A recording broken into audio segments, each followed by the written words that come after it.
Oke, bismillahirrahmanirrahim. Assalamualaikum warahmatullahi wabarakatuh. Selamat pagi teman-teman semuanya, sahabat ibu pengusaha. Waalaikumsalam. Alhamdulillahirrahmanirrahim. Wassalatu wassalamu ala asrofil anbiya'i wal mursalin. Nabiyyina Muhammadin di khuluqin nabi. Wa alihi wa sahbihi ajma'in. Amma ba'du. Alhamdulillah hari ini sharing session di bulan Oktober 2024. Kita kembali lagi menimba ilmu lagi ya, karena alhamdulillah setiap bulan kita sudah rutin untuk mengadakan sharing session seperti yang sudah-sudah, bahwa sharing session ini adalah wadah untuk teman-teman belajar nih ilmu-ilmu bisnis yang sudah diterapkan oleh para member dari sahabat ibu pengusaha. Jadi siapakah yang boleh sharing? Siapapun boleh. Teman-teman yang selama judulnya judulnya selama masih menjadi member sahabat ibu pengusaha, maka boleh teman-teman untuk sharing nih ilmu apa sih yang sudah diterapkan untuk bisnisnya teman-teman. Sekecil apapun itu pasti sangat bermanfaat untuk teman-teman yang lain gitu ya. Jadi tidak harus bisnisnya itu yang udah besar, udah menggurita, tidak harus. Tapi teman-teman juga bisa sharing nih tantangannya apa, kemudian nanti bisa sharing menyampaikan solusi yang sudah dilakukan apa. Nah, jadi sharing session ini adalah ajang atau wadah untuk diskusi dan berbagi ilmu untuk dari member SIP untuk member SIP begitu. Nah, hari ini alhamdulillah sudah ada yang bersedia sharing nih, Mbak Fitri Maulana. Halo Mbak Fit, apa kabar Mbak Fitri? Bentar, ini masih mute Mbak. Oke, maaf. Ya, Oke. halo Mbak Elis. Gimana kabarnya Mbak Fit? Alhamdulillah sehat, baik. Mbak Elis juga, apa kabar? Alhamdulillah baik-baik. Nah, alhamdulillah nih hari ini Mbak Fit sudah lumayan banyak ya teman-teman yang hadir.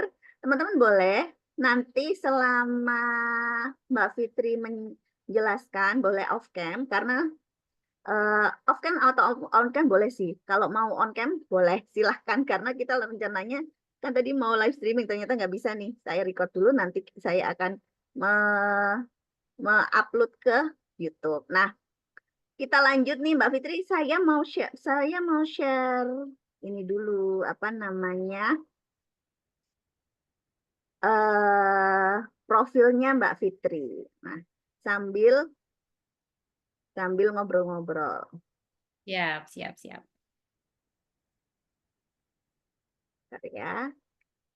Saya izin share screen dulu. Oke, sudah terlihat teman-teman? Oke, Mbak Fitri Maulana berasal dari IP Kediri Raya. Pendidikannya adalah dari Universitas Negeri Surabaya, pendidikan bahasa Jerman. Loh, pendidikan, Mbak. Kita sama-sama jurusan pendidikan nih. Saya pendidikan bahasa Inggris. Gimana? Kemudian pernah mengikuti kelas online Ikari Group, yaitu tentang kesehatan keluarga, dan kelas online Gratio tentang bisnis coaching, minatnya content creating, healthy baking and cooking. Nah, profil beliau adalah Mbak Fitri adalah seorang perempuan dengan 3 orang anak yang berusia 7 tahun, 6 tahun, dan bayi usia 6 bulan. Part-time at home mom and part-time working mom. Sehari-hari bekerja sebagai manajer operasional di dapur dan di bisnis yang dirintis bersama suami. Nah, pengalamannya Mbak Fitri pernah bekerja di Pusat Bahasa dan Kebudayaan Indonesia Belanda, bagian pendidikan bahasa Belanda. Kemudian mendirikan usaha bersama suami ya Mbak, ini betul? Betul. Pusat Oleh-oleh Kota Blitar. Nah, kalau yang mau ke Blitar, rencana ke Blitar, mampir ya ke bisnisnya Iya. Mbak Fitri. Kemudian ada lagi nih bisnisnya yaitu Humid Bakery. Nah, Mbak Fit, kalau boleh tanya nih, kita ngobrol-ngobrol dulu. Eh, ini kan kalau lihat dari pengalamannya Mbak Fitri nih, kan sudah pernah bekerja di ranah publik. Kenapa tiba-tiba ada kepikiran untuk membuat bisnis atau mendirikan bisnis bersama suami? Gimana cerita awalnya dulu Mbak Fit? Cerita awalnya, saya setelah lulus kuliah itu kan langsung kerja di Surabaya gitu ya. Kuliah dan kerja langsung di Surabaya. Kemudian karena suami saya itu passionnya itu memang di bisnis. Jadi akhirnya ngikut deh, ngikut sama suami, ngeflow gitu sama suami. Karena menikah setelah cuma 2 tahun sih kerja di situ, terus akhirnya menikah di Boyong ke Blitar. Nah, suami saat itu sudah mulai merintis usaha gitu. Jadi bukan usaha yang sekarang oleh-oleh sih. Jadi banyak beberapa usaha sebelumnya itu sudah dimulai, terus yang sekarang alhamdulillah bertahan yaitu. Jadi awalnya ya itu sih karena ikut suami gitu. Tapi memang basic atau background keluarga saya itu semua punya usaha gitu. Jadi Hmm. sangat jarang yang bekerja di ranah publik. Oh, jadi Jadi hampir darah semua, iya, pebisnisnya itu sudah mengalir. oh, bener.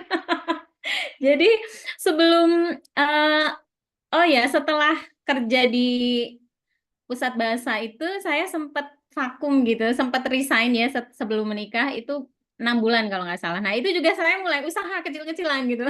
Nggak tahu ya mungkin karena orang tua saya, Pak D, terus Pak Le, keponakan, misanan semua itu punya usaha. Jadi ya mungkin itu ya. Jadi ada darah-darahnya. Keren, keren. Kalau boleh tahu berapa lama Mbak usaha bisnis oleh-oleh ini sudah berdiri Mbak? Mulai 2017, 2017 2017, berarti ya, sudah yang lebih. 5 tahun ya, 6 tahun ya, Ya, 6 tahun. 6 tahunan. Wah keren. Iya, Berarti ini struggle-nya udah luar biasa ya, banyak terjal-terjal kerikil gitu ya Mbak. iya, alhamdulillah, alhamdulillah sudah. Terus kalau ini ada usaha lain dong. Ini apa tuh namanya tentang homemade bakery. Boleh diceritain dong Mbak, Bakery. seperti Ya, apa itu? jadi itu sebenarnya hikmah pandemi sih, Oh, Mbak. banyak teman-teman saya juga. Gitu ya. Jadi balik lagi ke background keluarga saya itu memang bisnisnya hampir 95% itu di bidang kuliner kan. Hmm. Bidang kuliner terbiasa dengan suasana yang crowded gitu ya kalau nyiapin orderan gitu. Jadi ya mungkin terinfluence dari itu ya. Saya akhirnya nyoba bikin gitu. Awalnya tuh karena ada yang viral kemarin, pas pandemi itu pai susu teflon itu loh Mbak. Oh, oh. Iya, Pai susu iya. teflon. Akhirnya saya coba buat. Niatnya sih untuk anak saya karena kan pandemi terus nggak boleh kemana-mana, terus menghemat juga. Akhirnya belajar bikin yang itu. Terus pas kok kayaknya itu ya di posting aja deh di WA Story awalnya. Ternyata tetangga saya, loh Mbak itu apa? Saya mau dong order. Hah? Ini akhirnya, loh beneran Mbak order ini saya masih belajar loh. Iya nggak apa-apa saya order ya. Oke siap siap siap saya buatkan. Ternyata setelah itu order lagi. Loh kok payu ya? Berarti enak dong. Iya, akhirnya saya mulai mulai memikirkan untuk packingnya, terus bahan-bahannya, belanja yang agak banyak gitu, begitu. Jadi mulainya itu dari hikmah pandemi. Berarti ini yang homemade bakery ini benar-benar Mbak Fitri yang pegang, Mbak Fitri yang memulai gitu ya. Kalau yang Bet- oleh-oleh tadi kan bersama suami ya. Iya, betul. Iya, kalau yang bakery ini benar-benar saya yang handle semua. Keren sih. Oke, tanpa berlama-lama, sebentar saya akan share screen materinya Mbak Fitri. Sudah terlihat kah teman-teman? Oke, nah hari ini Mbak Fitri akan berbagi ilmu tentang autopilot. Autopilot, betul ya Mbak? Nah, Ya, saya juga penasaran nih, seperti apa sih bisnis yang autopilot gitu ya? Apakah sudah kita tinggal, sudah jalan sendiri bisnisnya, kita leha-leha di rumah atau seperti apa gitu? Nah, silakan Mbak Fitri untuk menyampaikan materi hari ini. Monggo Mbak Fitri, waktu dan tempat 1 jam Mbak Fit, silahkan dipuas-puasin. oke siap Mbak Elis, terima kasih. Teman-teman yang ingin bertanya nanti boleh di kolom chat langsung diketikkan aja atau nanti kita ada sesi tanya jawab di akhir setelah Mbak Fitri untuk setelah Mbak Fitri menyelesaikan materinya. Monggo Mbak Fitri. Ya, terima kasih Mbak Elis untuk waktunya. Terima kasih juga untuk teman-teman yang sudah hadir. Ya, tadi eh oke ini dia. Sudahkah bisnismu autopilot? Nah, sebenarnya saya bingung ya ini mau ngisi apa gitu. Oh ya udah yang pernah saya dapatkan ilmunya saja, terus yang pernah saya aplikasikan juga di bisnis saya. Jadi sebelumnya saya pengen tahu dong teman-teman yang di sini yang hadir di sini kan judulnya judulnya apa ya? Sahabat Ibu Pengusaha ya. Jadi insya Allah ibu-ibu atau teman-teman yang hadir di sini sudah punya usaha. Boleh tahu nggak teman-teman ada usaha apa nih? Terus sudah berapa lama menjalankan usahanya? Boleh mau on mic juga boleh atau chat di kolom komentar gitu ya. Ada usaha apa nih yang sedang teman-teman geluti sekarang?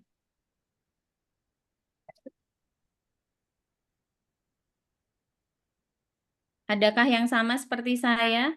Ada bakery di rumah, bakery homemade gitu, sama kayak saya hikmah pandemi atau bagaimana? Penjualan starter kompos sejak 2019, Masya Allah. Starter kompos. Starter kompos, Mbak Elis ya? Starter kompos itu seperti itu, Mbak. Apa? Kitnya untuk membuat kompos gitu ya? Atau gimana itu? Betul, betul Mbak. Jadi ada kitsnya. Kalau biasanya kan orang-orang cuman jualnya hanya kompos bagnya aja. Nah, saya jualnya sudah ada starternya yang termasuk ada kompos jadinya, kemudian ada EM4-nya, ada apa namanya sekamnya, sama menyediakan manual booknya juga. Wow, jadi bisa juga untuk itu ya, Mbak Elis, untuk apa? Seperti media belajar untuk anak-anak ya? Betul, memang awalnya gara-gara itu sih. Oh, aduh, keren, keren, keren. Sejak 2019, ini pas sebelum pandemi nih. Betul, ini ya belajarnya selama pandemi itu. Oh, pandemi. Belajarnya selama pandemi, kemudian setelah aplikasi, oh ini kayaknya bisa nih bantu apa namanya ngajak orang-orang gitu. Keren sekali. Sangat bermanfaat nih ya, kompos terutama untuk eh, sampah rumah tangga ya, ibu-ibu sangat berguna ini. Terus ada Mbak Ajeng, saya craft. Mbak Ajeng, craftnya apa Mbak Ajeng? Craft tas anyaman, Masya Allah kreatif ya berarti.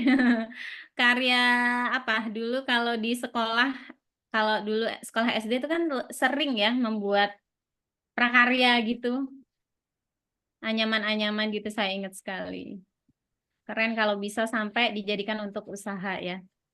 Kemudian sewa perlengkapan newborn dan mainan anak. Aduh, ini sangat menggiurkan karena anak saya juga masih ada yang bayi itu saya suka sekali scroll-scroll persewaan gitu. Ini sejak 2016 juga ya. Lama ini ya, cukup lama. Jualan bahan bangunan. Masya Allah, ini bahan bangunan juga nggak kalah ribet kalau saya mikirnya. Karena pasti banyak sekali macam item barangnya ya Mbak ya, Mbak Woro ya. Ya, Mbak. Item barang. Tapi Mbak Woro yang katanya ada berapa toko itu ya? Di tujuh. Insya Allah 4 toko, Mbak. Next 5. Doakan. Oh, keren sekali. Nanti bisa tuh sharing ya Mbak ya. Ini otomatis autopilot nih, karena udah 5. Mbak Woronya kan cuma 1. Keren-keren Mbak Woro. Mbak Ajeng sejak 2021, Masya Allah. Ini di saat pandemi juga nggak ya? 2021 ini masih pandemi loh ini. Ya, Tuh, masih pandemi. masih pandemi. Apa Mbak Ajeng dapat inspirasi seperti saya hikmah pandemi juga Mbak Ajeng? Enggak juga sih, Mbak. Karena memang waktu itu motivasinya kan saat berkeluarga itu pengen punya usaha sendiri di rumah, jadi berhenti kerja di luar gitu loh. Oke, oke, oke. Fokus ke keluarga, tapi juga ada cuan-cuan ya, Mbak ya, yang masuk. Keren, keren. Kuliner Mbak, ayam tulang lunak, yang Masya Allah, ini enak sekali nih kuliner. Siang-siang ngomongin ayam tulang lunak. Sejak 2020, sudah 4 tahun ya. Oke, teman-teman, terima kasih itu ya. Kemudian di eh,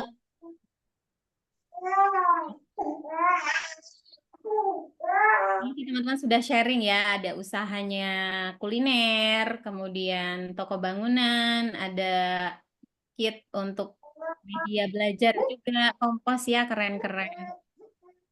Oke, next Mbak Elis, tolong slide-nya.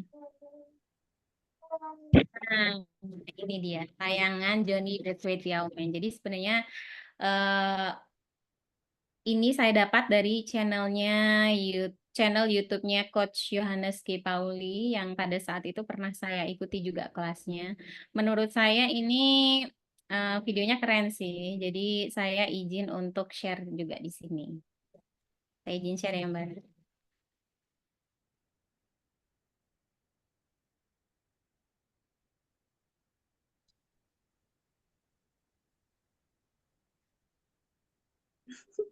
Recording in progress.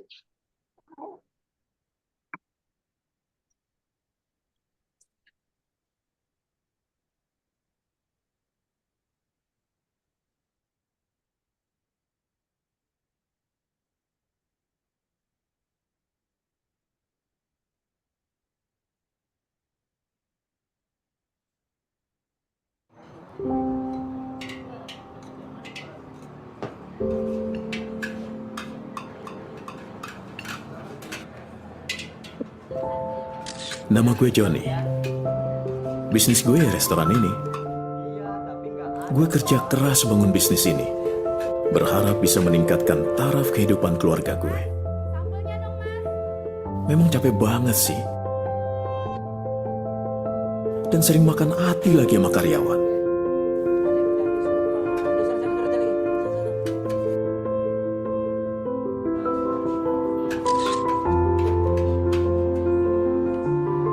Tapi seiring waktu, taraf kehidupan keluarga gue memang menjadi lebih baik. Tapi ternyata, semakin ramai bisnis gue, justru gue malah semakin sibuk. Seperti tidak punya kehidupan. Semuanya tersedot sama bisnis gue. Sehingga rasanya hampir tidak punya waktu buat keluarga gue. Pak, aku ikut pentas drama di sekolah loh. Bapak datang ya? Papa pengen sekali datang. Tapi Papa nggak bisa. Siapa yang masak kue tiaw? Hah? Siapa yang ngawasi karyawan? Dan yang ngatur uang di kasir? Tapi aku maunya Papa datang. Tapi Papa nggak bisa ninggalin restoran. Hah? Papa janji deh, ya. Tahun depan, Papa pasti datang. Ya? Bang, kue satu ya, Bang? Ya, sebentar. Yaudah, ganti baju, nak.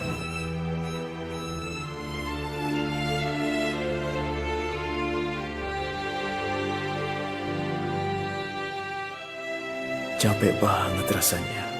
Semuanya harus gue. Semuanya harus gue.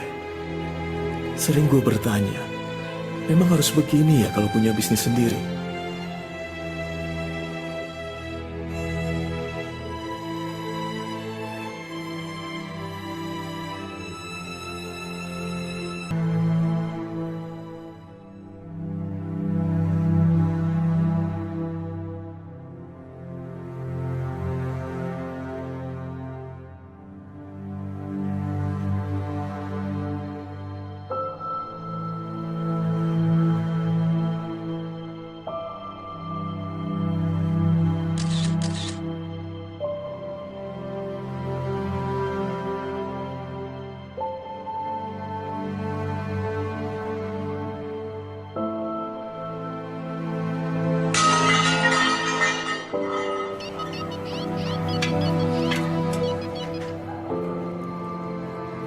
halo ya. Ya betul.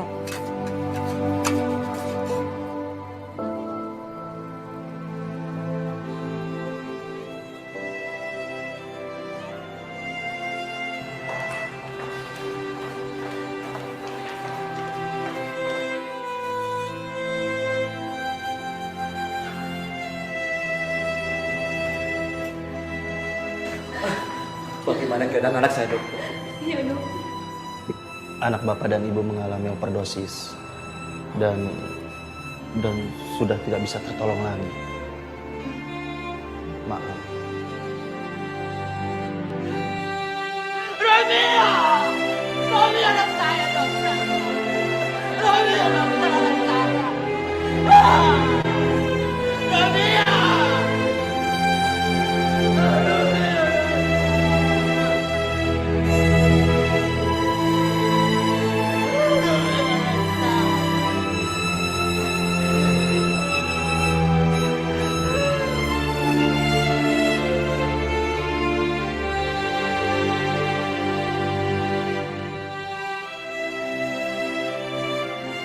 Begitu besar harga yang harus gue bayar demi bisnis gue. Kehilangan saat-saat yang begitu bernilai dalam hidup gue. Ternyata, berapapun banyaknya uang yang gue punya, gak bisa mengembalikan waktu.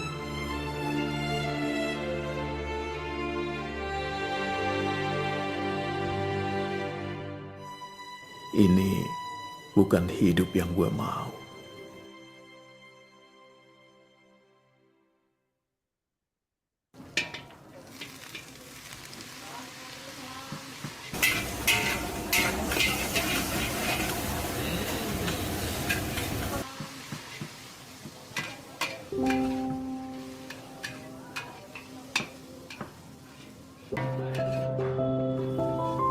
Dan gue bisa dapetin hidup gue kembali.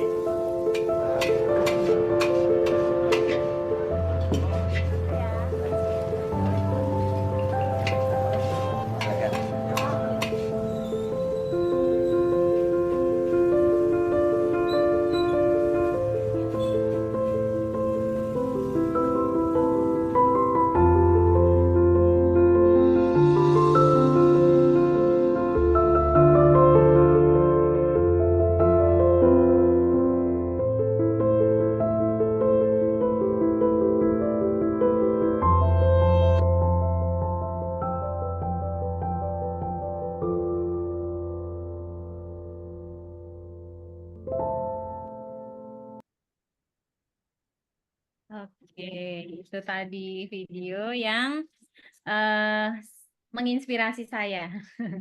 Semoga teman-teman juga bisa mengambil sedikit insight ya dari sana. Nah, menurut teman-teman, ini sebentar. Menyentuh dan menginspirasi. Terima kasih, Mbak Fitri, sudah. Iya, iya, menginspirasi sekali bagi saya ya. Nah, dari video itu nih, ada nggak yang relate dengan kehidupan bisnis teman-teman? Boleh next slide, Mbak Elis.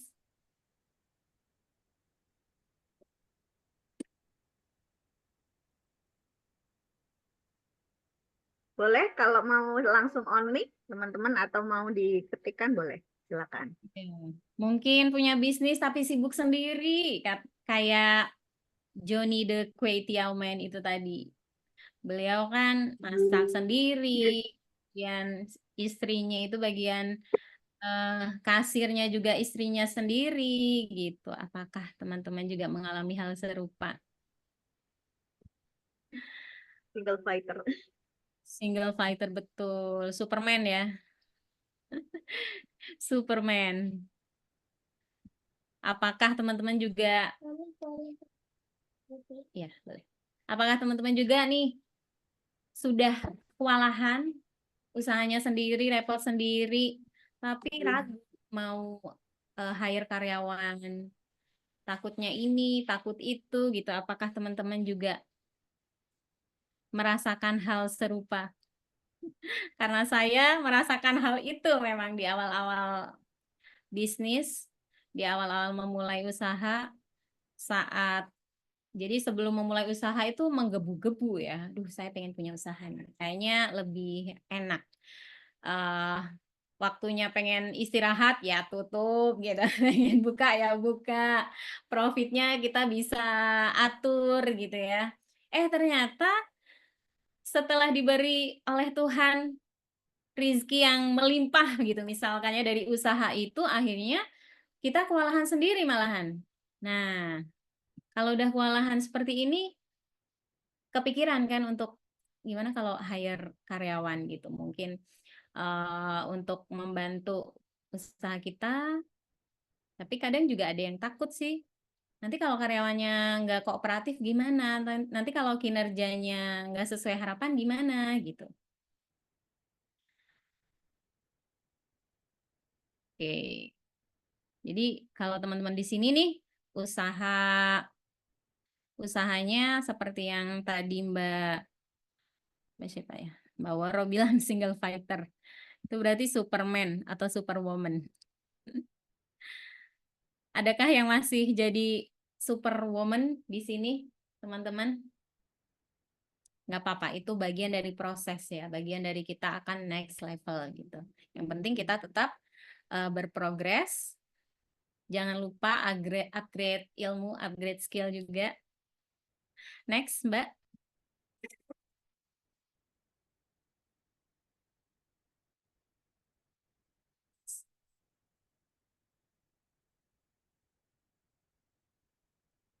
Sehingga muncullah pertanyaan seperti ini, sudahkah bisnis teman-teman ini autopilot? Ada nggak kepikiran untuk, ya deh, saya pengen ada delegasi dari saya, sehingga usaha saya bisa autopilot. Gitu. Nah, autopilot sendiri itu apa sih? Autopilot itu adalah bisnis di mana sebagian besar atau hampir seluruhnya ya, sebagian besar atau hampir seluruhnya proses operasionalnya itu sudah tidak lagi ada campur tangan dari pemiliknya atau dari ownernya. Jadi kadang owner tuh tinggal monitor gitu ya, tinggal monitor, kemudian tiap bulan evaluasi kinerja karyawannya itu bagaimana, kinerja timnya bagaimana, gitu. Next, Mbak Elis. Nah, ini ini perjalanan saya mulai dari 0 sampai 2024. Jadi 2017 suami saya masih pegang di travel agentnya, kemudian sudah mulai membuka jaringan seluas-luasnya gitu. Jadi di tahun 2018 itu kita insya Allah pada saat itu sudah tuntas nih ya untuk mencari siapa customer kita, pasar kita targetnya siapa, itu kita sudah yakin di tahun itu 2018 karena kita mulai cek ombak gitu ya, itu 1 tahun sebelum kita bangun usaha gitu. Jadi 2017 suami saya tuh mulai sering ikut paguyupan wisata gitu, kemudian sering ikut kopdar, kopi darat pelaku-pelaku wisata, kemudian tabletop gitu. Tabletop itu kalau di pariwisata itu bertemunya semua pelaku wisata. Di sana teman-teman atau anggotanya itu saling bertukar profil perusahaannya masing-masing, kemudian bertukar kontak, akhirnya itu akan jadi satu ekosistem. Jadi ekosistem untuk dimana kita bisa jualan gitu. Jadi di sana itu pelaku wisatanya nggak cuma toko oleh-oleh seperti saya, tapi juga ada tempat wisata, kemudian akomodasi seperti hotel, persewaan armada gitu, terus PO gitu, perusahaan otobis gitu. Nah, itu semua berkumpul jadi satu biasanya di tabletop itu. Nah, itu berpindah-pindah setiap tahunnya gitu. Jadi ada yang pernah di Jogja, di Sumatera. Nah, itu suami saya memang membuka jaringan itu selama 1 tahun lamanya gitu. 1 tahun, kemudian pengen autopilot tapi bisnis memang masih slow moving. Iya, insya Allah semoga tapi selama sudah ada di track yang benar, insya Allah ya nanti diberikan jalannya. Semoga cepat move-nya ya Mbak ya. Setelah itu kita yakin akhirnya buka toko oleh-oleh karena sudah ada jaringan itu yang terbentuk. Jadi suami saya pede dan tinggal menghubungi semua teman-teman yang sudah didapat dari pas tabletop atau pas paguyupan driver, biro, dan lain-lain. Kemudian ini awalnya masih di rumah. Jadi toko oleh-oleh suami saya itu dan saya pede sekali membuat toko oleh-oleh di rumah. Itu pun rumah mertua. Jadi udah numpang ya kan, bangun gitu, aduh udah nekat pokoknya ini bondo nekat gitu. Jadi kita buat bikin toko oleh-oleh. Biasanya toko oleh-oleh atau enggak cuma toko oleh-oleh ya. Maksudnya bisnis itu kan kita cari tempat yang strategis gitu ya. Kayak ada di jalan utama, di jalan provinsi gitu misalkan, atau dekat dengan keramaian. Nah, itu karena saya dan suami memang terbatas saat itu ya, mulai dari sisi finansialnya juga terbatas. Jadi akhirnya kami yaudah di rumah aja deh nggak apa-apa. Di rumah itu pun rumahnya depannya itu jalan yang hanya cukup 1 mobil aja gitu. 1 mobil lewat, kalau ada mobil yang lain mau lewat juga papasan gitu harus yang satu mundur gitu. Tapi tetap kita optimis gitu.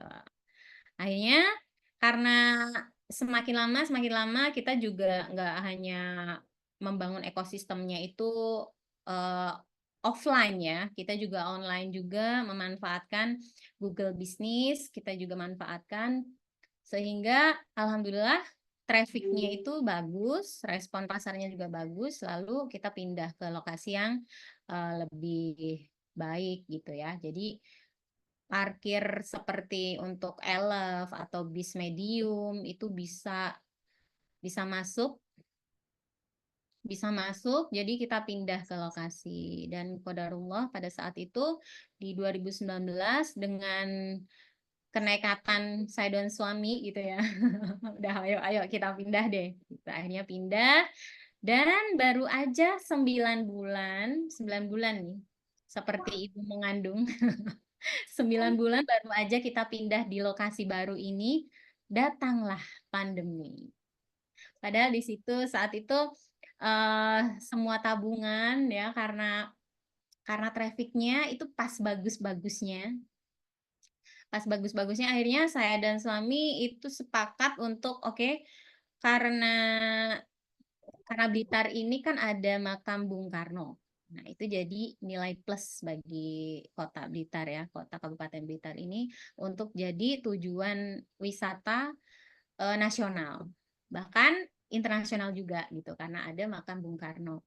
Nah, di situ banyak sekali kayak bis dari luar pulau yang transit, butuh tempat transit untuk istirahat, kemudian sholat, dan melanjutkan perjalanan selanjutnya. Sehingga dari situ saya dan suami invest di pembangunan toilet gitu. Pembangunan toilet yang banyak ya, karena saat orang transit, 1 bis, 2 bis, itu kan butuh ke toilet bersama-sama gitu ya. Kalau cuma 1-2 itu nggak cukup, akhirnya kita nekat dah untuk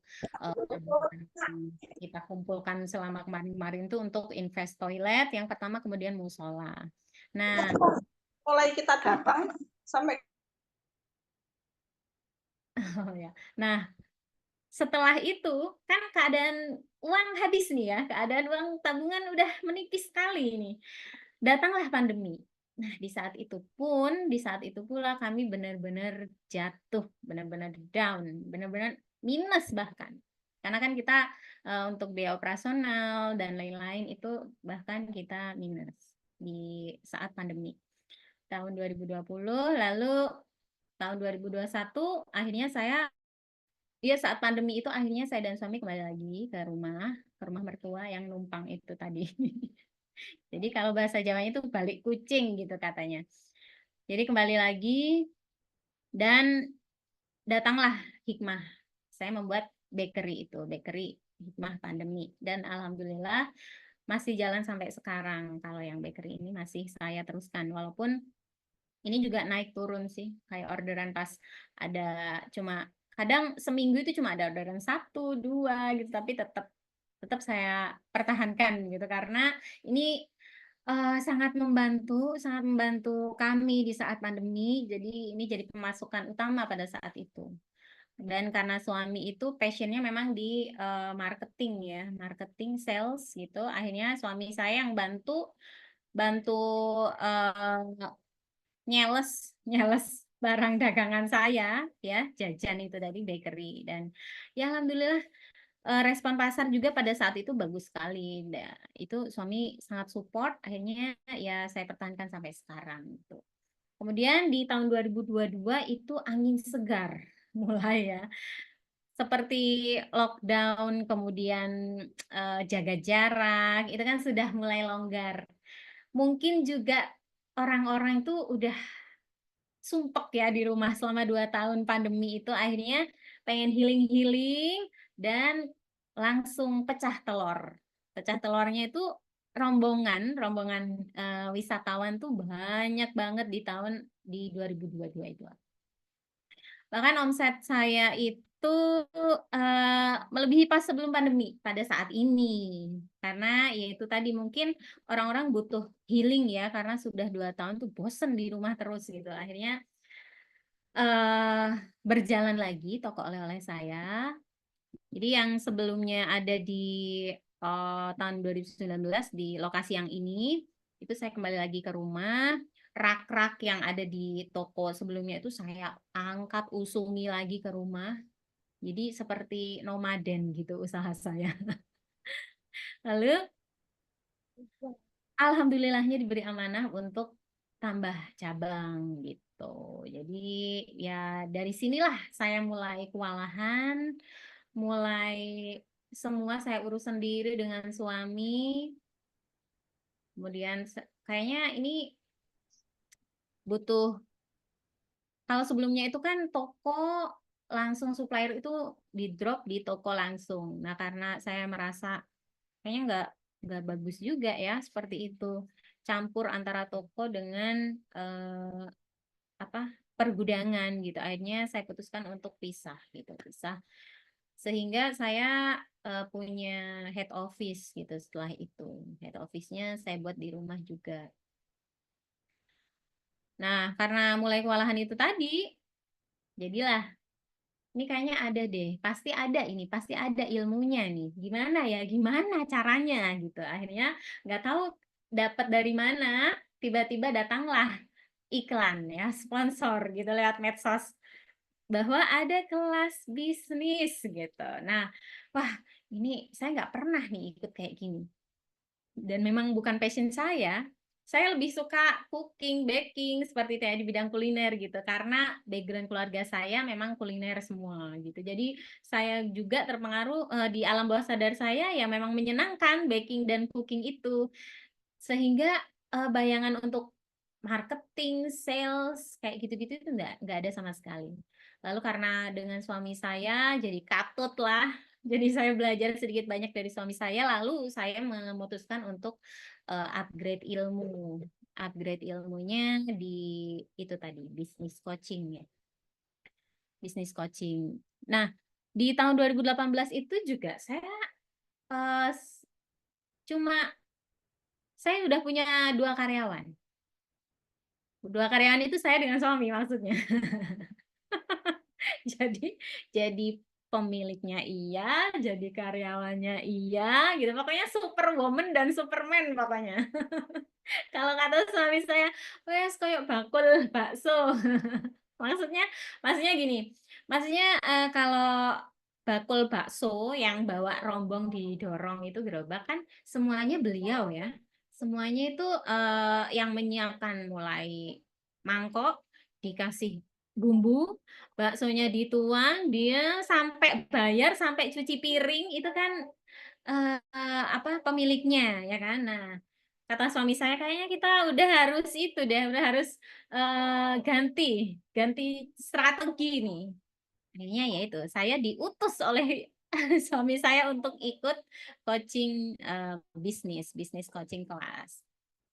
Jadi di tahun 2018 itu benar-benar suami saya yang mencari customer gitu kan, karena suami saya juga dia tuh public speakingnya bagus, kemudian passionnya marketing and sales. Jadi kalau guide customer untuk datang ke rumah itu saya akui memang keren gitu. Dibandingkan saya itu kalau ketemu orang baru ya udah ngomong aja. Tapi kalau untuk menjual barang, walaupun itu barang saya gitu, saya kurang pede. Nggak tahu kenapa. Sampai saya dimarahi sama suami saya, kan jualan kayak gini masa nggak mau? Bukannya nggak mau, tapi nggak jiwa saya gitu. Jadi di tahun 2018 ini pas tokonya masih numpang di rumah mertua, saya tuh di meja kasir udah jaga, udah siap-siap. Suami saya pergi naik motor, cium ke parkiran bis makam. Katanya mau apa sih namanya? Lupa. Pokoknya beliau tuh cari customer di sana, ngobrol-ngobrol sampai ngopi sampai lama pagi sampai siang gitu. Nah, kalau misalkan sudah ada yang nyantol gitu ya, datang satu rombongan misalkan nih elep datang, jug, langsung saya telepon, halo, cepetan ada yang beli ini cepetan. Jadi karena saya nggak punya karyawan ya, ini siapa nanti kalau ada yang beli saya ngasir, siapa yang masukkan ke kreseknya ya kan, jajan-jajannya itu. Jadi suami saya tak telepon, pokoknya gimana caranya dalam waktu 1 menit itu harus nyampe gitu. Jadilah suami saya riwa-riwi dari makam Bung Karno ya langsung ke rumah. Untungnya nggak jauh ya, paling cuma 3 sampai 5 menit lah jaraknya. Jadi nggak jauh. Riwa-riwi gitu sampai 1 tahunan. 1 tahunan itu. Riwa-riwi terus jadi setelah itu saya putuskan untuk hire. Di tahun 2019 itu udah mulai hire. Nah, hire saya pun nggak ada yang spesial gitu. Padahal di kelas bisnis coaching ini, rekrutmen karyawan itu sangat besar efeknya di kehidupan usaha kita gitu. Nah, karena saya dulu belum punya ilmunya, jadi wes pokoknya siapa yang datang duluan, oke itu yang bekerja dengan saya gitu kan. Akhirnya tetangga saya itu baru lulus SMA, punya teman nggak yang mau kerja di tempat saya gitu. Akhirnya iya mbak ada mbak gitu. Datanglah 2 anak pada saat itu. Oke saya terima semua 2 anak itu. Ya karena memang belum ada kompetensinya yang mereka kuasai di usaha saya ini. Saya mintanya mereka kan untuk jaga toko, kemudian jadi kasir gitu. Karena saya juga memang kurang pada saat itu filternya untuk mencari karyawan. Akhirnya ya saya harus upgrade skill mereka, upgrade ilmu mereka. Itu ya konsekuensi yang harus saya lakukan gitu. Setelah itu ya sudah berjalan, tapi seperti kata Johnny the Kway Teow Man itu tadi, kadang hard eating gitu. Hard eating apa teman-teman? Makan hati, betul sekali. Jadi makan hati. Makanya teman-teman kalau misalkan rekrutmen nih, ini harus benar-benar loh. Supaya nggak nemen-nemen hard eatingnya. Di sini ada nggak teman-teman yang sering hard eating nih? Ini dari sambil diseling-seling ya sama lihat chat nih saya dari Mbak Risa. Apa yang membuat Mbak dan suami optimis dan cara meningkatkan traffic dan marketingnya bagaimana Mbak? Nah, apa yang membuat Mbak dan suami optimis yaitu suami saya itu selalu optimis dan orangnya itu spekulatif gitu, berani gitu. Akhirnya saya katut. Nah, kenapa sih optimis? Karena beliau di 1 tahun sebelum berdirinya toko ini, beliau sudah membangun jaringan-jaringan gurita itu tadi. Beliau sudah menyemplung ke ekosistemnya. Jadi benar-benar apa ya? Optimis akhirnya efeknya. Kalau kita sudah tahu siapa yang bakal beli barang kita, pasti pede dong jualnya gitu. Jadi optimis gitu. Karena salah satu yang faktor terbesarnya itu tadi sih Mbak. Suami saya sudah membangun jaringannya selama 1 tahun sebelum toko kami dibangun. Jadi itu kuncinya menurut saya. Cara meningkatkan traffic dan marketingnya bagaimana Mbak? Cara meningkatkan traffic, sales call kalau saya dan suami ya. Sales call jadi calon customer, kalau yang ada di ekosistem yang di jaringan yang sudah kami bentuk itu kan calon customer, belum jadi customer ya kan. Nah, caranya supaya jadi customer, kita harus rajin sales call. Kita harus rajin, itu salah satunya. Sering pasang story ya, sering posting, menunjukkan diri bahwa kita itu masih eksis gitu. Itu.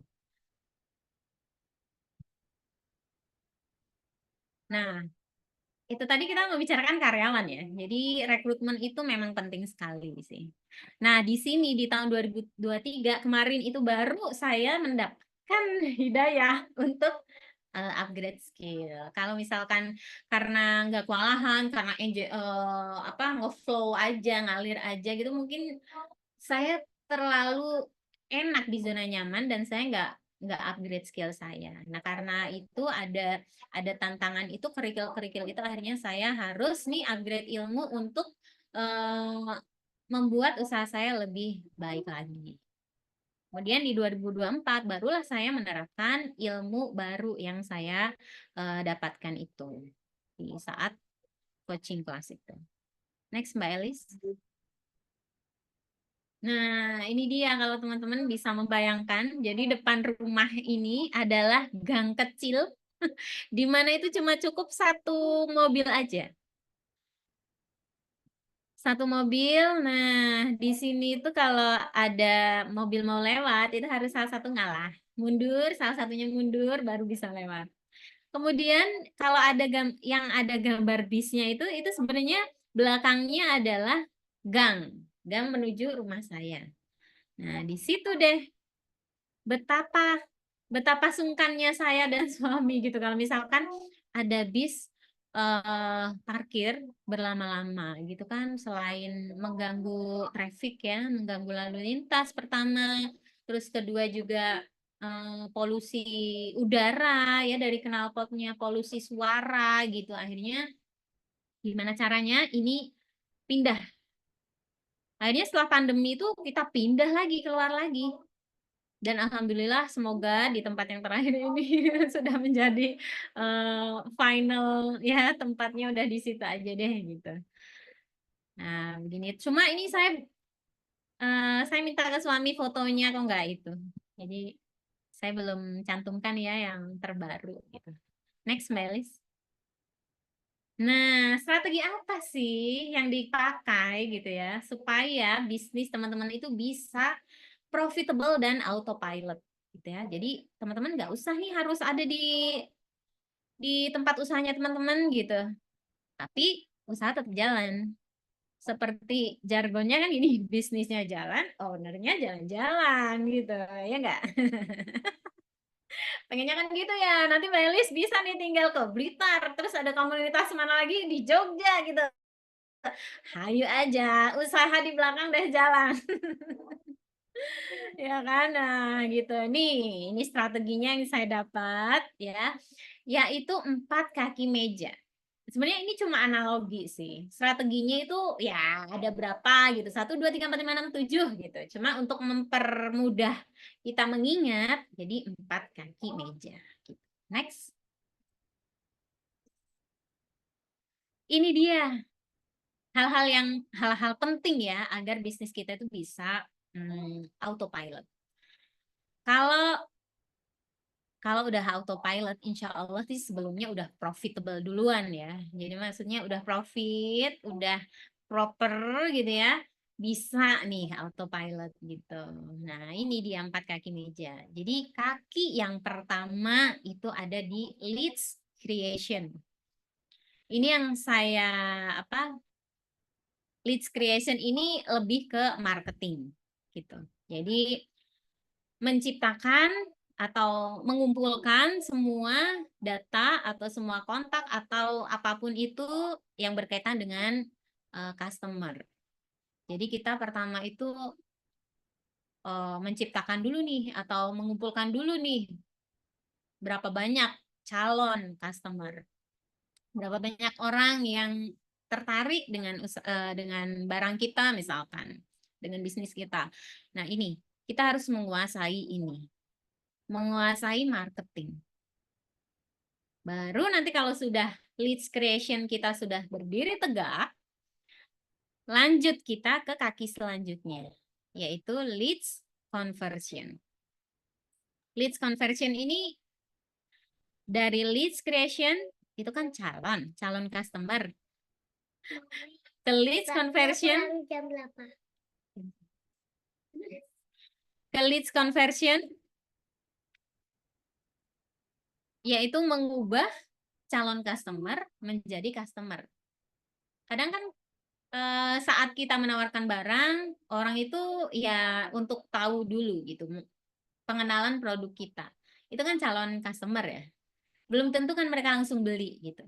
Nah, step untuk membuat calon customer menjadi customer itu juga penting. Nah, di sini peran dari sales. Nah, kalau teman-teman sudah ada marketing, sudah ada sales, ya, itu sudah tegak 2 kaki nih, 2 kaki meja. Lalu, kaki selanjutnya yaitu customer dan supplier fulfillment. Ini fulfillment itu dalam rangka menyenangkan, membuat nyaman customer, menyenangkan customer, membuat nyaman supplier, menyenangkan supplier, gitu ya. Jadi kita kalau di saya sih SOP ya, kita harus kuatnya di SOP. Nih, gimana nih nanti kalau teman-teman tim saat di toko customer datang mau beli pelayanannya bagus gitu, mainnya di SOP-nya itu. Jadi harus terang benderang SOP-nya. Kadang kita sudah punya SOP yang jelas, tapi tim tuh masih belum bisa membacanya gitu, masih belum nangkep apa yang kita maksud. Nah, kita bisa juga tambahkan SOP itu dengan foto-foto atau gambar realnya gitu, misalkan welcome gitu ya, menyambut customer datang gitu. Nah, mungkin perlu visualisasi gitu ya. Kan nggak semua karyawan atau tim itu dengan mendengar, dengan membaca itu aja udah cukup gitu ya kinerjanya atau job desk-nya. Kadang perlu juga visualisasinya. Nah, kita bisa di SOP-nya itu kita bisa cantumkan juga kayak foto, gimana caranya menyambut, gimana caranya saat customer komplain misalkan gitu. Gimana caranya saat supplier ada penagihan gitu dan lain-lain. Kemudian kaki yang keempat yaitu shareholders fulfillment. Nah, shareholders ini siapa? Ini shareholders di sini tuh pemiliknya, ownernya, atau pemegang saham, atau investor lah ya. Kalau di saya ya pemiliknya ya saya dan suami. Nah, sehingga kalau bisa di kaki keempat ini juga ada fulfillment. Jadi saya dan suami udah kerja, udah ya gedebak-gedebuk lah kalau bahasa Jawanya itu ada rewardnya gitu. Kadang kita udah terlena gitu ya, udah workaholic banget gitu, sampai lupa karyawan atau tim sudah dapat take home pay gitu ya, tapi ownernya lupa nggak digaji. Mepet gitu ya, profitnya itu mepet sekali gitu. Kita kadang lupa gitu. Nah, itu jangan dilupakan, karena itu juga bensin agar kita tetap semangat menjalankan bisnis ini. Jadi 4 kaki ini yang penting, yang jangan sampai dilupakan. Yang sering terlupakan itu ya ini, shareholders fulfillment.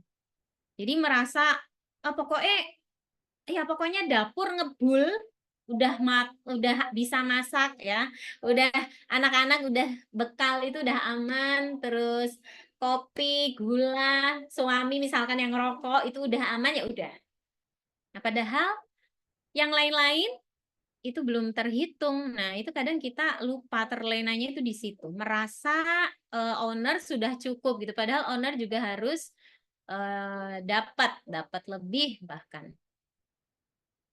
Nah, kemudian yang nggak kalah penting itu kan tadi kaki ya, baru kakinya. Supaya membentuk meja yang bisa kokoh dan dapat digunakan dengan baik, itu kan perlu papan atasnya.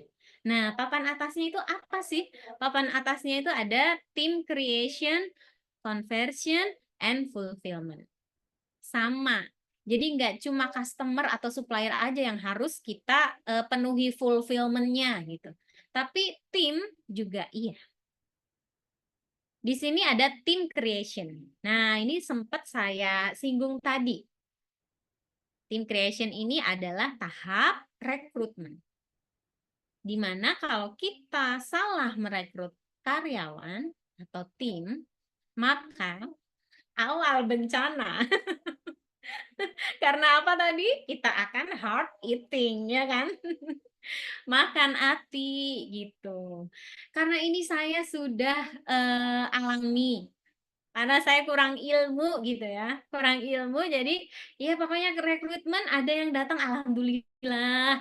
Cuma ketir-ketirnya ada nggak ya yang mau kerja di tempat saya gitu. Begitu ada yang datang rasanya, alhamdulillah ada yang mau kerja di tempatku gitu. Ya udah diterima aja gitu kan. Karena merasa aduh bisnis saya kan masih awal, bisnis saya itu belum besar.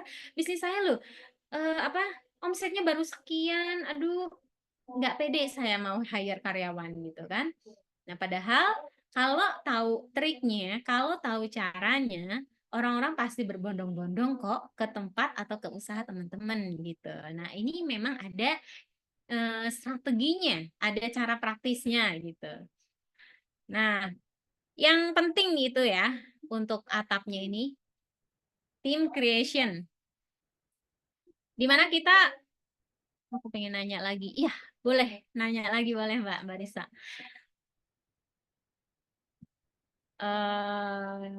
Sebentar. Boleh nanya lagi, saya sambi-sambi deh ya. Mbak mau ya, apa yang harus dipersiapkan untuk menerapkan autopilot ini Mbak? Dan apa patokannya bisnis sudah siap untuk menerapkan autopilot? Nah, kalau bisnisnya Mbak sudah ada memenuhi ini semua, insya Allah autopilot Mbak. Mbak sudah marketingnya udah jalan, udah punya. Sistem marketing Mbak sudah punya. Sales juga Mbak sudah bisa, sudah punya. Tim juga Mbak udah ada, insya Allah itu udah bisa autopilot. Ini, 4 kaki meja ini adalah bekal teman-teman kalau mau bisnisnya autopilot. Gitu. Autopilot itu kan analoginya mudahnya seperti ini. Kita mengkloning diri kita. Sehingga saat kita tidur misalkan, saat kita pergi tidak di tempat usaha itu, cloningannya kita itu tetap bisa mengerjakan tugas-tugas di toko gitu kan. Nah, cloningnya itu berarti kan kalau biasanya owner itu kan menguasai semuanya ya. Owner itu marketingnya keren, udah bisa, salesnya juga udah menguasai. Biasanya owner kan gitu. Operasional bisa. Semuanya biasanya bisa ya. Owner itu multitasking, bisa semuanya. Sehingga kalau mau autopilot kan kita harus cloning, dalam tanda kutip, cloning diri kita. Nah, sebagai gantinya cloning, kita kan harus hire orang. Biasanya kalau misalkan di bakery saya bisa membuat pai susu, saya bisa membuat brownie, saya bisa membuat ini. Saat kita hire, pastikan yang kita hire itu harusnya bisa juga membuat pai susu, membuat brownies gitu kan. Nah, itu. Kalau Mbak, kemudian marketing. Biasanya di awal-awal itu kan saya saat bakery, buka bakery itu saya posting. Kemudian atau kalau pas ada kumpulan wali murid gitu ya, memperkenalkan produk-produk kita nih. Kemudian kalau udah selesai sales, gimana caranya mereka mau membeli gitu. Biasanya owner ini udah satu paket komplit.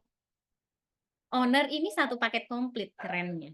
Nah, untuk autopilot, ya kita harus punya dari masing-masing aspek ini kan.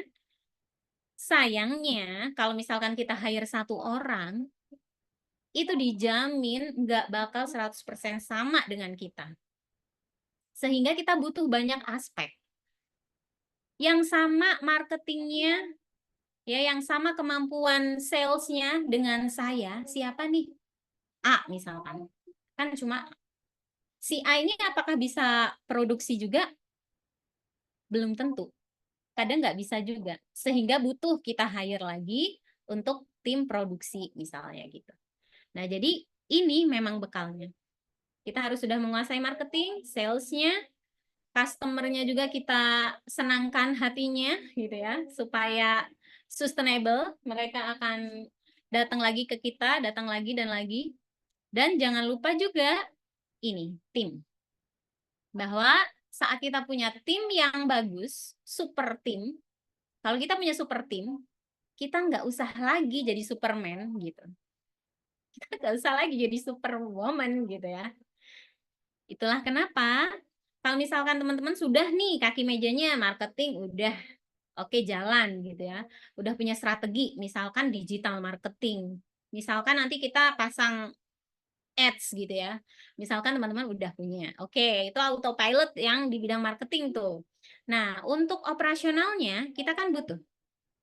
Berarti teman-teman juga harus punya tim, harus punya hire. Nah, itu insya Allah nanti sudah bisa autopilot. Yang penting sudah memenuhi sedikit ya. Strategi itu banyak sebenarnya. Nah, ini cuma salah satunya 4 kaki meja yang harus teman-teman penuhi supaya bisa profitable dan autopilot gitu.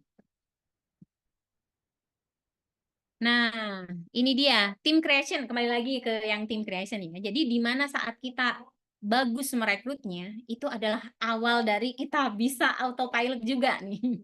Karena kita harus memikirkan cloningan kita ini apa aja dan sudah sesuai atau belum dengan yang kita harapkan gitu. Kalau misalkan tim produksi nih, oke saya hire tim produksi. Tapi apakah dia sudah memenuhi skill-skill produksi? Nah, ini. Di tahap ini kita harus benar-benar memfilter.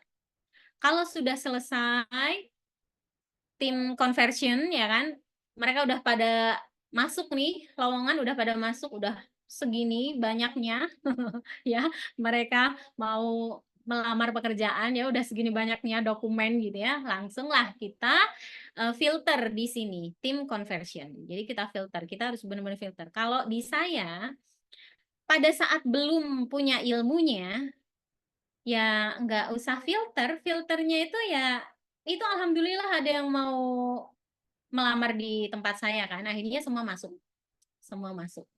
Tapi biasanya bisa juga setelah di akhir-akhir ini saya berlakukan sistem magang. Jadi kalau 3 bulan sudah perform mereka, kita bisa lanjut kontraknya gitu. Dan sebaiknya memang untuk tim ya, untuk perekrutan tim itu yang kita lihat adalah personality-nya, karakternya gitu. Kalau saya itu karakter dan personality ya. Jadi ijazah atau ya yang formalitas seperti itu memang saya tidak begitu titik beratkan di sana. Karena ya dari karakter itu kita bisa lihat awal ya, awal dari kita bisa tahu mereka kinerjanya ke depan itu bagaimana gitu. Kalau misalkan saat wawancara, misal ada 3 orang gitu ya, 3 anak, 3 orang. Kita lemparkan pertanyaan nih sebagai owner untuk interview. Saat kan ada yang langsung, ya saya jawab Pak. Ada juga yang mengheningkan cipta, ya kan? Nah, itu kalau yang mengheningkan cipta otomatis gugur gitu kalau saya. Karena dari situ kita tahu kan, mana yang inisiatif untuk ambil peran, mana yang langsung menekan cipta, langsung melihat urat-urat garis meja tuh di situ. Kemudian setelah itu kalau sudah dapat nih ya, tim yang bagus, tim yang super tim, jangan lupa kita juga harus memenuhi, harus membuat mereka nyaman di tempat kerja kita.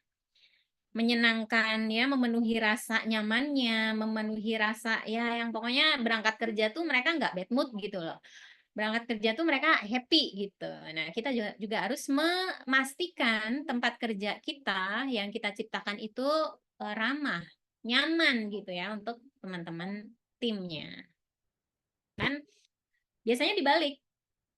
Kira-kira Mbak ya sebagai owner, lepaskan sepatu pakaian owner dalam tanda kutip. Maksudnya jadilah karyawan di tempat Mbak. Mbak mau nggak kira-kira? Dengan suasana yang Mbak ciptakan sekarang, Mbak jadi karyawan mau nggak kira-kira? Nah, kalau saya bercermin seperti itu. Jadi kalau istilahnya itu memanusiakan gitu ya, memanusiakan tim kita gitu. Jadi kadang kan kalau saya lihat di pada umumnya itu kalau misalkan rame banget gitu ya, ada sebuah toko gitu 1 bulan, oke liburnya 1 bulan 1 hari aja gitu. Apakah teman-teman mau kayak gitu? Sebagai owner mau ya, sebagai owner justru nggak ada hari libur. Tapi kita ganti topik kita sebagai karyawan gitu. Nah itu caranya fulfillment. Insya Allah ya kalau teman-teman sudah menguasai dari 4 meja ini, teman-teman strategi yang diambil di bisnis teman-teman itu sudah memenuhi 4 kaki meja ini, bisa autopilot. Mudahnya, bayangkan aja deh teman-teman sebagai owner di cloning supaya tetap usahanya jalan sesuai dengan yang teman-teman minta gitu.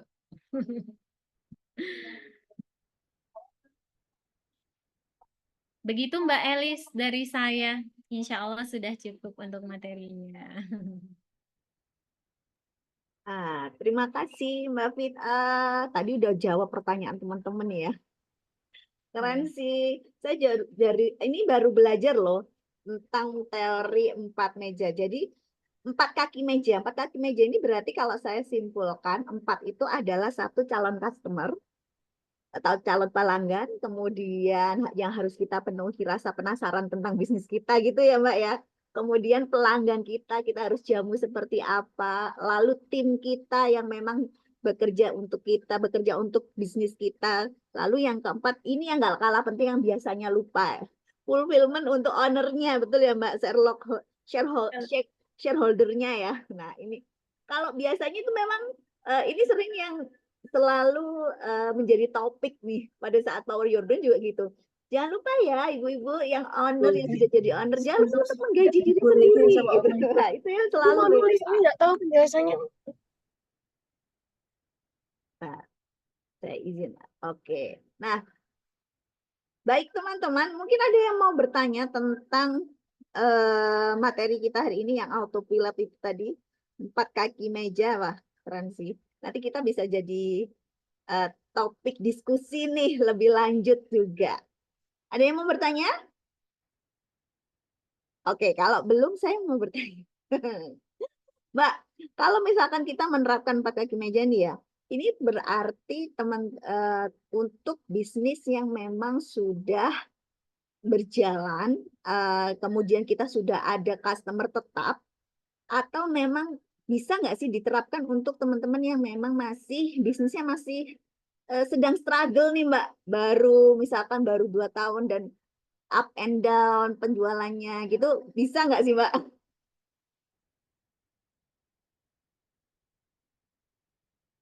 Maaf Mbak Fit, masih mute. Nah, Jadi gini, kalau menurut yang saya dapatkan saat online kelas itu gini, ada yang namanya belief. Nah, itu teman-teman percaya nggak sama usaha teman-teman bisa untuk mencapai itu gitu. Karena dari percaya, yakin, actionnya nanti akan mengikuti ke arah itu. Misalkan untuk masih usahanya kecil gitu ya, omsetnya masih struggle gitu ya. Selama ada belief, insya Allah itu akan mempengaruhi action teman-teman. Actionnya itu yang nanti akan jadi bahan bakar ya, akan lebih semangat, akan lebih ingin maju lagi, akan lebih giat lagi nih bagaimana caranya ini supaya usaha saya lebih bisa lebih lagi gitu. Nah, itu saya kembalikan ke teman-teman, believe atau enggak. Baik, bisa dimengerti sih Mbak. Memang karena kadang itu kan kebutuhan dari teman-teman juga berbeda ya.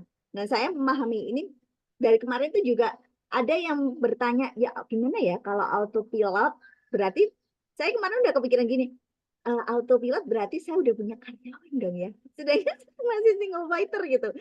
Tapi dengan materi yang Mbak Fitri sampaikan tadi, terus Mbak Fitri juga menyampaikan bahwa belief, oh iya, berarti dengan percaya itu setidaknya langkah saya gitu ya ke depannya, oh saya tahu nih apa yang harus saya lakukan, kemudian bisa untuk menjadi autopilot itu seperti apa sudah tergambar sih Mbak kalau misalkan dari 4 kaki meja ini Pak. Oke. Ada pertanyaan kah teman-teman? Seperti cerita sedikit ya Mbak ya. Silakan Mbak. Sebenarnya di usaha yang bakery saya itu juga kan struggle gitu. Tapi pada saat itu karena saya kondisi hamil besar gitu, sehingga saya tidak bisa mengerjakannya sendiri. Jadi tetap saya insya Allah setiap orang itu punya rezeki ya. Sehingga kalau saya hire karyawan satu, masa Allah nggak melewatkan rezeki karyawan saya ke saya? Insya Allah, Bismillah, Bismillah. Akhirnya saya beranikan untuk hire satu pada saat itu. Satu, kadang ya udah sehari-hari itu kalau ada orderan dia kerjakan, kalau nggak ada dia diem gitu. Pernah loh saya Mbak. Ya udah apa ya? Mungkin ini bukan jawaban yang memuaskan, tapi pengalaman saya seperti itu. Saya hanya ada keyakinan bahwa insya Allah bisa tetap jalan deh. Saya ambil karyawan 1, 2, 3, insya Allah tetap jalan. Karena mereka itu punya rezeki, punya rezekinya masing-masing ya. Semoga Allah memberikan saya kemampuan sehingga rezeki mereka itu lewat di saya. Gitu. Saya hanya bisa memberikan statement yang seperti ini karena ya saya pernah mengalaminya. Dan saya pernah galau juga seperti seperti yang Mbak Eli sampaikan. Harus masih struggle ya kan. Maju mundur. Hire karyawan atau enggak ya? Gimana nanti kalau pas sepi karyawan, udah punya karyawan tapi sepi. Aduh, gimana nih? Sebenarnya itu yang memicu malahan. Aduh, punya karyawan kok nggak ada orderan. Oke, aku harus cepet-cepet nih. Gimana caranya cari orderan? Kalau saya gitu. Karena bisnis itu jalan ya Mbak ya. Kalau misalkan kita berhenti, itu berarti nggak bisnis gitu kan intinya. Jadi kalau misalkan kita bisnis kita nggak jalan, gimana caranya jalan? Kita udah rekrut karyawan, berarti kita akan secara otomatis mencari cara, oh gimana ya cara membayar karyawan mendapatkan omsetnya lebih tinggi kayak gitu ya Mbak ya? Banget, betul banget. Dan bahwa ya ternyata di sini ada foundation ya, ada yang fundamental sekali di bawah 4 kaki meja itu apa? Personal dari ownernya sendiri. Jadi kalau ownernya ya nggak mungkin lah owner diem nggak ada action gitu ya, nggak belajar, jalan gitu. Paling nggak adalah entah searching, kemudian posting, kemudian apa itu pasti ada walaupun sedikit, walaupun kecil. Biasanya saya juga gitu Mbak. Jadi nggak usah pas awal-awal berdiri. Di tahun ini aja jadi wisata itu kan ada ritmenya setiap tahun ya. Jadi kayak bulan Agustus itu pasti sepi. 1 bulan tuh nggak ada pemasukan, yang ada pengeluaran.